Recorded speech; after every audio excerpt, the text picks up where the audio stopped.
From St. Albans Naval Hospital in Long Island, the Lucky Strike program, starring Jack Benny, with Mary Livingston, Phil Harris, Rochester, Larry Stevens, and yours truly, Don Wilson.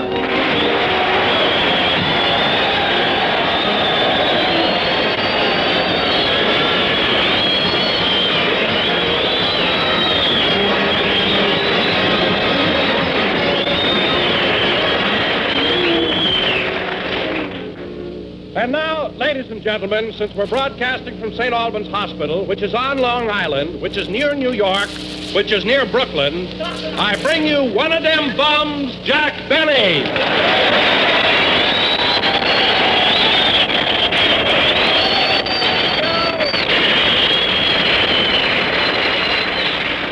Thank you. Hello again, this is Jack Benny talking, and Don, I thought that was a very cute introduction, but it so happens that our broadcast isn't coming from Brooklyn. And besides, I happen to be a native of Waukegan. Well, that's right, Jack. You were born in Waukegan, weren't you? Yes, sir, Waukegan, Illinois. What a thriving metropolis. What buildings, what skyscrapers, what... Wait a minute, Jack. The tallest building in Waukegan is only 3 stories high. Yes, sir. What skyscrapers? What activity? Jack, how can a 3-story building be a skyscraper? Because Waukegan has a very low sky. That's why. Anyway, I love Waukegan. You know, in fact, I didn't leave there till I completed my education. Oh, really, Jack? What college did you go to? I didn't go to college. You know, you don't have to go to college. Well, how long did you go to high school? I didn't go to high school. It's not necessary to go to high school. Well, for heaven's sakes, Jack, how long did you go to grammar school? 12 years. You thought you had me there, didn't you, Bob? And I would have gone longer than that, but I was drafted into the Navy. So there. But, Jack, I happen to know that in the last war they didn't draft men into the Navy. Well, I wasn't exactly drafted, Don. Here's what happened. You see, my father had a clothing store. And he sent me to Great Lakes Naval Training Station to deliver 6 sailor suits. Uh-huh. But when I got there, an officer asked me to try on one of those sailor suits for size. And what happened? Size didn't show up, and I had to wear it for the next 3 years. Now,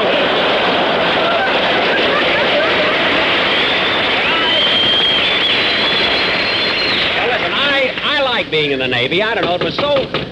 Come in. Mr. Benny? Yes? I'm a nurse stationed here at St. Albans Hospital in the research department. Would you mind opening your mouth and saying, ah? Not at all. Ah. Wider. Ah. Wider, please. Ah. Wait a minute, what are you looking for? A place to hold the USO dance. Goodbye.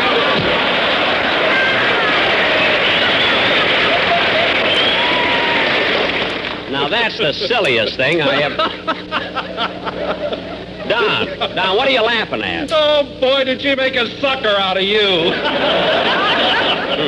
Don, there's an old Chinese proverb that says, when big fat announcer laugh at man who pay him, announcer soon lose pay that keep him big fat.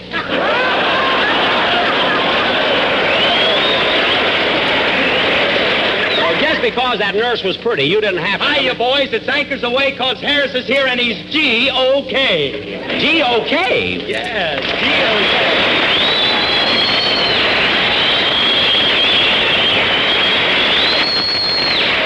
G-O-K, what's that? Oh, Harris, you're just like a scow, so pull up your stern and take a bow. Phil. Oh, Harris, you're like the Pacific. You're Phil. Harris, so weighty and you're so terrific. Phil.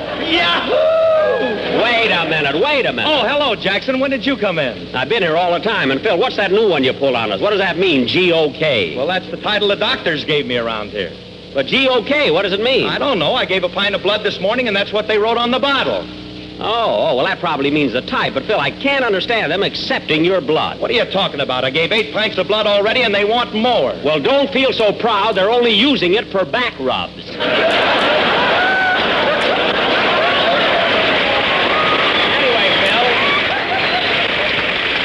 Tell you, some medical science has certainly made great progress since the last war.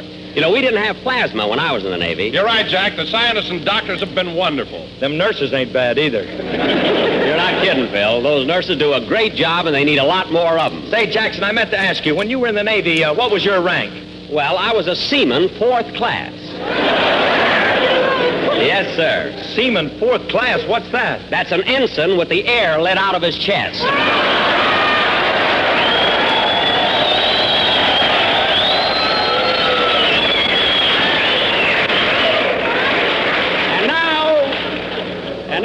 and gentlemen, Larry Stevens, our singer. Oh, Larry, come here a minute, will you? Yes, Mr. Benny. Come on in over here.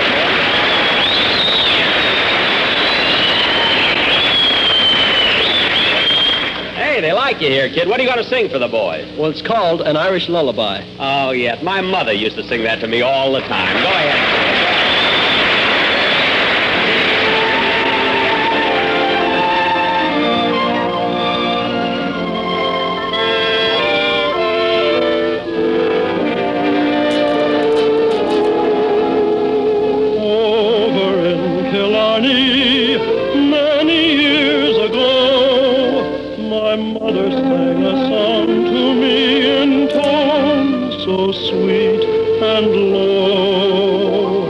Just a simple little ditty in her good old Irish way, and I'd give the world if she could sing that song to me this day.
Sung by Larry Stevens. And Larry, that was beautiful. Thank you. And the orchestra sounded good, too. Phil, where are you? Here I am, Jackson. I just stepped out for a minute. You ready for me to lead Larry's song now? Phil, we just finished the song. No wonder the music sounded better. Who was that fellow that conducted the orchestra?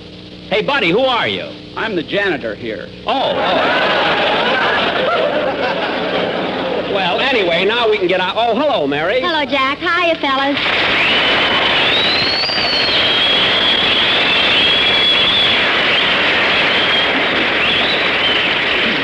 Mary, this is the first time you've been so late. Where were you? I was outside talking to a couple of sailors.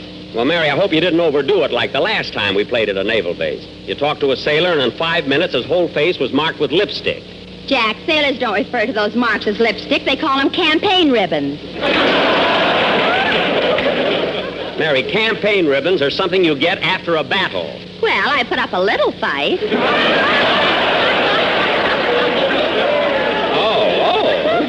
Say, Jack, how's the show going? Oh, great. And you should have been here. I pulled a wonderful gag before. I said they used Phil's blood for back rubs. Well, you're a fine one to talk. What do you mean? You donated a pint of blood. They gave it to a soldier. It made him so cheap, he shot a Jap, then ran after him to get the bullet back.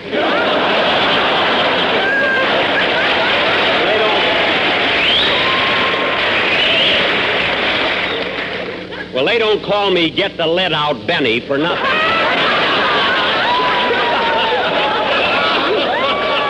I love that. I wouldn't take that gag out for anything. Now, there's a joke I intended to leave in the script. I love it. And now, ladies and gentlemen, for our feature attraction this evening, I, Jack Benny, will play a violin solo. My selection... Oh, say, Jackson, I saw you play the fiddle in that picture, Hollywood Canteen. Oh, did you, Phil? I'm going to see it tonight. Oh, no, Jack, not again. Yes, Mary, and you're going with me. But, Jack, we saw it last night for the 12th time. I know, but who can enjoy it under those circumstances? Why? What happened, Jack? Oh, I'd rather not talk about it. Come on, Jackson, tell us about it. Well, I had a date to take Mary to see the picture. It was early in the evening, and I was in my hotel getting ready to go out. In fact, at the moment, I was taking a bath, you know.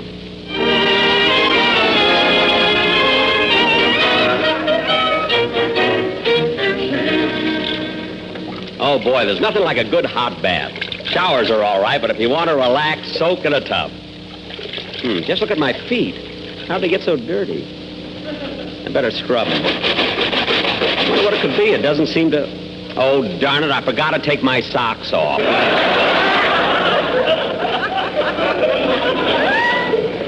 Oh, well, you can't think of everything. Say, boss, I just finished ironing your shirts and your shorts. Good. Gee, this water's nice and warm. Do you want me to get you some socks, or will you wear the ones you have on? Don't be silly. What are you laughing at? You with that bathing cap on, you look like Charlie's Aunt at the seaside. What do you wear that thing for, boss? Well, you don't think I want to get my hair wet, do you? No, and you won't unless you splash some water into the top bureau drawer.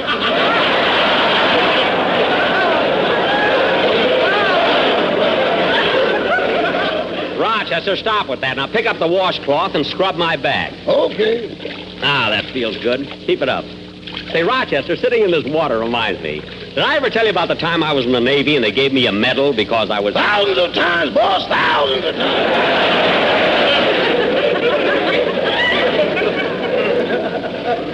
Oh. But you tell it different every time, so go ahead. No, I'll think up a new... never mind. If you're not interested in hearing about me when I was a sailor, it's okay. I'm sorry, boss. What a sailor I was. I joined the Navy, and it was promotion after promotion. In no time, I was a rear admiral, commanding the ship, sailing the 7 seas. And I remember one time... Rochester, stop rippling the water. It's making me seasick. Now, where was I? You were a seasick rear admiral. Never mind. Now, get busy and finish washing my back. Okay. You and me, we sweat and strain, working all day and racked with pain. Rochester. Tote that brush, lift that soap. Sometimes I wish I was with Bob Hope.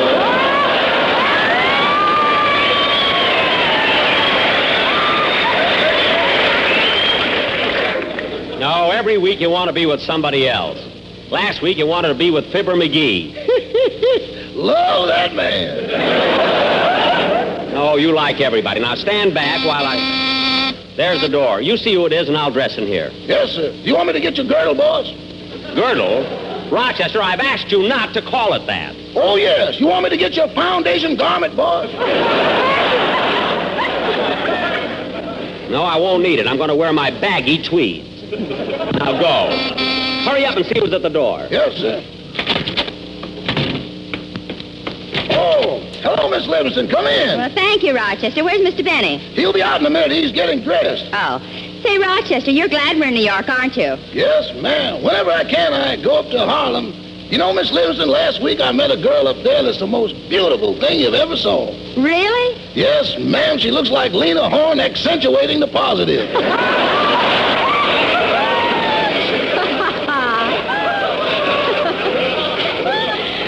She really must be pretty. Does she work up there? Yeah, she works in a nightclub. She's a cigarette girl. The cigarette girl? Yeah, and she means as much to me as LSMFT. Oh, Rochester. She came to my table, smiled at me, and I bought every package of Lucky Strike she had. You did? Yeah, then I took an option on next year's crop. Rochester, I've never heard you talk this way about a girl. Do you think you'll marry her? Well, that'll be discussed with the next meeting of the Big Three. The Big Three? Yeah, she, me, and her husband. Oh, well, if that's the way it is, I don't think that you'll ever have Hello, Mary. I'll be ready as soon as I get my hat and coat. Here we are. Where you going, boss? We're going to see my picture, Hollywood Canteen. But, boss, you were there this afternoon. I don't care. I want to see how I look at night. Come on, Mary, let's go. 62 stars, and he calls it his picture. All right. Come on.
look at that line of people waiting to buy tickets to the box office.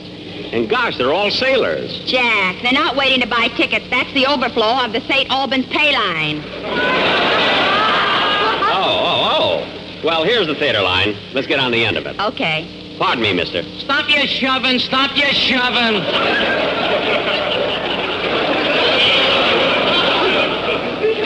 I'm sorry. I'm trying to get on the ticket line. Okay. Say, mister, have you read what the movie critics said about this picture? Nope. Well, they said, quote, Hollywood Canteen, jammed with a star-studded cast, is one of Hollywood's finest pictures. Among the many entertaining performers are Betty Davis, Eddie Cantor, Barbara Stanwyck, Jack Carson, Jane Wyman, and Jack Benny, who personally contributes one of the most hilarious bits in the picture by his violin... Shut up! What? I don't care what the reviews say. I'm just going in here to get out of the cold. How do you like that fresh guy, Mary? He can't even be sociable. I only try to tell him what the critics said. Well, don't take it to heart, Jack, and close your scrapbook. Okay. Oh, Mary, look, isn't that cute? That little boy's trying to buy a ticket. He can hardly reach the box office window. Oh, Sonny. I'll help you, Sonny. Jack, stop calling him Sonny. That's Mayor LaGuardia.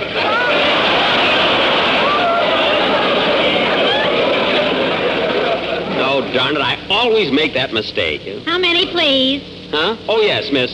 Were there 2 passes left here for me? I'm the star of this picture. Well, I'll see. I'm sorry, but there are no passes for you, Miss Davis. What? Wait a minute. I'm not Betty Davis. I'm Jack Benny. That's who I am, Jack Benny. Jack, she believes you. Stop opening your scrapbook. All right. Come on, Jack, be a sport and buy 2 tickets. All right. Here you are, miss. 2 tickets, please. Yes, sir. Here's your tickets, and here's your change. Wait a minute, sister. Wait a minute. You charge me evening prices instead of matinee prices. But, Mr. Benny, our prices change at 5 o'clock, and it's 7 o'clock now. So what? I come from California, and it's only 4 o'clock out there.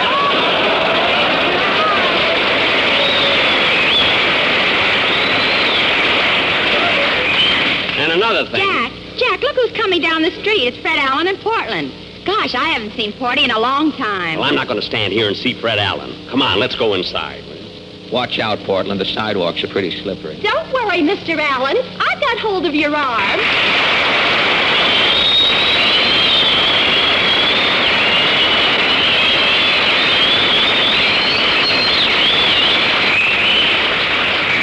Gosh, look what's playing at this theater. Well, what do you know? Benny's picture.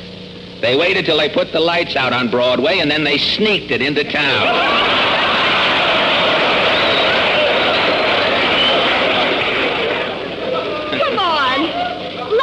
And say it, Mr. Allen. Now, Portland, we're not on the radio now, so stop calling me Mr. Allen.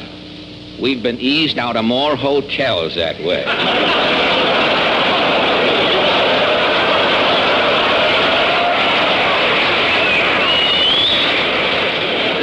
And anyway, who wants to see Benny's picture?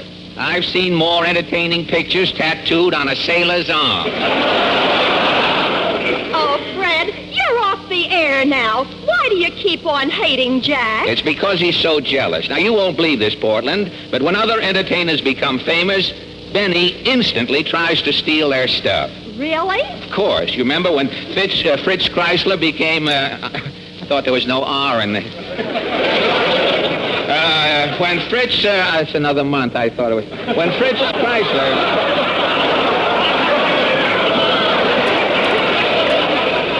When Fritz Chrysler became famous, I had it mixed up with an old oyster opener I used. When Fritz Chrysler became famous, Benny took up the violin. When Sinatra became popular, Benny took a course in malnutrition. And do you remember last year when Benny had pneumonia? Yes. He caught it trying to imitate Gypsy Rose Lee. Benny's chest is so narrow, pneumonia had to set in sideways. Well, Fred, if Jack tries to remain popular, then at least you've got to admit that he uses his head. Well, of course he uses his head. He's got to have something to separate his neck from his toupee.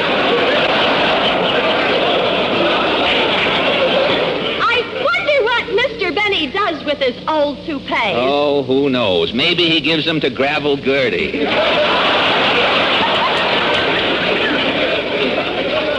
Oh, Fred, you're always picking on Jack. If it isn't his hair, you call him a tightwad. Now, wait a minute. I didn't start that rumor. Even the tightwads called Benny a tightwad.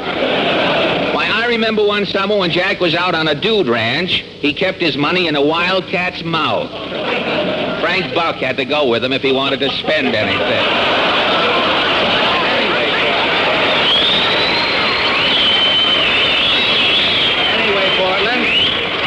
To show you I'm a sport, I'll take you in to see Benny's picture. Here's the box office. Oh, miss. Yes, sir. How many, please? Forgive me for interrupting your nap, miss, but I'd like 2 tickets. Yes, sir. That's $2.40. $1.20 a ticket to see Jack Benny's picture? But there are 62 stars in the picture, sir. Oh, 60. That makes Benny cost me 2 cents. Brother, inflation is sure here. Come on, boy.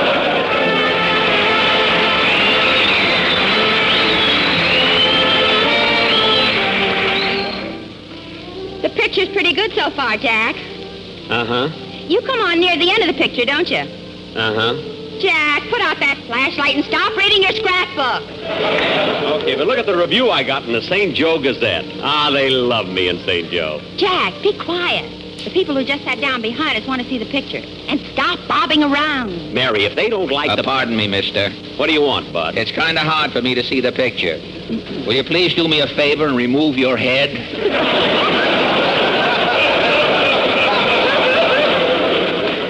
Wise guy. Who do you think you're talking to? Jackie, boy, you're losing your temper. Oh, it's you, Alan. Why, Jack, you seem surprised to see me. I am surprised. I thought that after you saw your shadow on Friday, you crawled back into your hole.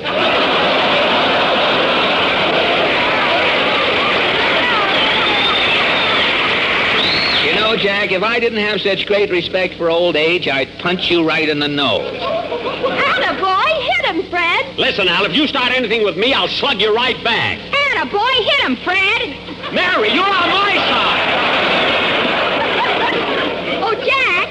Jack, look. This is the part of the picture you're in. Quiet, quiet. Everybody shut up. This is the part I came here to see. Madam, will you please make that baby keep quiet? I can't hear the picture. Why don't you keep quiet yourself? I can't hear my baby. What? Attaboy, hit him with the baby, lady. Madam, you have no right to bring a baby to the theater. Imagine a man complaining because an itsy-bitsy baby cries. Just because it's cold and hungry. It's all your fault, Alan. I'm sitting here minding my own business and going to pick up. When you had to stop the picture, the last thing I do, I'm going to say, I don't care what yourself. You come in next time you get in my way. I'm going to haul off and give you that thing. Well, I don't care. I'm here to see the picture. Wait a minute.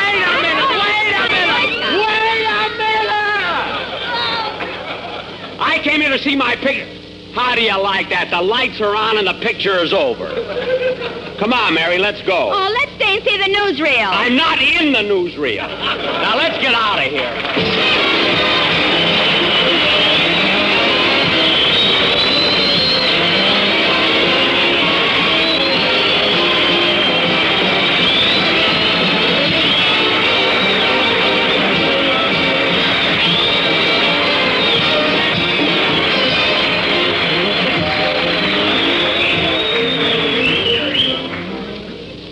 Ladies and gentlemen, the recently revised program by the OPA for food rationing is again in the spotlight. We all know why rationing is necessary. Simply to give each of us a fair share of the items that are short. The needs of our armed forces are steadily growing, and right now more than ever, they must have the things our country can supply. Now here's how you and I can support rationing. Don't buy ration goods without paying ration points in full. Refuse to pay more than ceiling prices. Destroy canceled ration stamps. Don't give them to anybody. Whenever possible, buy low point or no point foods. Thank you very much.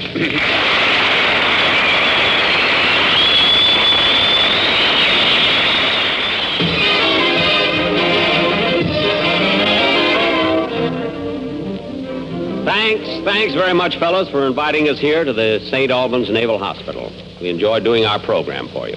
And next Sunday night, folks, we'll be broadcasting from the Glenview Naval Air Station, Glenview, Illinois. And 2 weeks from today, we'll be in good old St. Joe. Ah, St. Joe. They love me there. It's not you, it's me. Good night, folks.